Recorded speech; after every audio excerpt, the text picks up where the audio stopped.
Hi everyone, we are back with a new fun coding video. So let's say you would like to compare how one variable affects another. You can use a scatter plot with a trend line to make this illustration very clear. In this code, or in this example, I'm just going to show how you can do that with a few lines of code.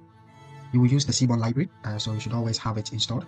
And then next, we will import the Seaborn library as SNS. We will also need a matplot. And then next, we will just example of hours study and source. So first, we can set the number of hours into a list. In this case, I'm just going to use very random number of hours study as well as the scores. For this course, I'm also going to use just a set of random values 5, 6, 7, 8, 9, 10. We can now call the red plot. So we just call SNS. And with this, we are just going to plot the data points over what we declared here with this. So let's give it scores. We also need the scatter keyword argument. It will take just 2 colors. I think I would like to make this black, and then just hide this also because we don't need that. Next, we also include the line argument, which would